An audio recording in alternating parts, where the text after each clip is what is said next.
ঈদ উল ফিতর ও বাংলা নববর্ষকে ঘিরে পর্যটন বরণে প্রস্তুত হচ্ছে পর্যটন জেলা রাঙামাটি। নতুন করে সাজানো হচ্ছে পর্যটন স্পটগুলো, ধুয়ে মুছে চকচকে করা হচ্ছে হোটেল, মোটেল ও রেস্তোরাঁগুলো। এবার ঈদের লম্বা ছুটিতে লাখো পর্যটকের সমাগম হবে বলে প্রত্যাশা করছেন ব্যবসায়ীরা।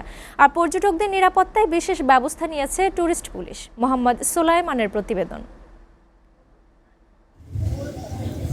পবিত্র ঈদ উল ফিতর আর বাংলা বর্ষবরণ উৎসবকে কেন্দ্র করে নতুন করে সাজানো হচ্ছে রাঙামাটিকে।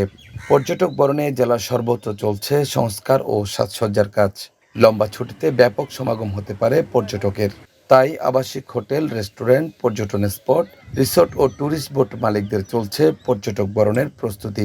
50% বুকিং হয়ে গেছে। পর্যটকদের বরণ করার জন্য আমরা মোটামুটি রেডি আছি, কিন্তু বিশ্বের যে সার্বিক পরিস্থিতি সে কারণে হয়তো বুকিংয়ে একটু আসছে। আমরা আশা করি সামনে আরও ভালো বুকিং পাবো। আমাদের মালিক সমিতির পক্ষ থেকে আমরা বোর্ডগুলো সংস্কার করে রং সঙ্গে করে সব কিছু আপ টু ডেট করে আমরা প্রস্তুত আছি।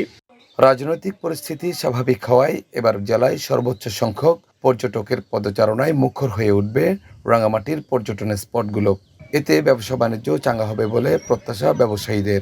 এবং আমাদের বিভিন্ন সৌন্দর্যের জন্য যেসব রং করা প্রয়োজন এবং আমাদের কটেজ যেগুলো মেরামত করার দরকার, আমরা এগুলো সম্পূর্ণভাবে কাজ সমাপ্ত করেছি। এখন নতুন সরকার গঠন হওয়াতে আমরা আশাবাদী যে রাঙামাটিতে এবং অনেক পর্যটক ঈদের পরে আসবে বলে আমরা আশাবাদী।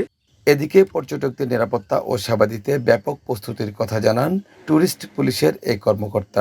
স্বাচ্ছন্দ্য নিরাপদে ভ্রমণ করতে পারে, আনন্দ উপভোগ করতে পারে। তাদের প্রত্যেকটা ট্যুরিস্ট স্পটে টল ডিউটি বানানো হয়েছে এবং সার্বক্ষণিকভাবে ট্যুরিস্ট পুলিশ ট্যুরিস্টদের বিভিন্ন স্পটে নিরাপত্তা বিধান করবে এবং সার্বিকভাবে সবসময় টহল ডিউটি নিতে থাকবে।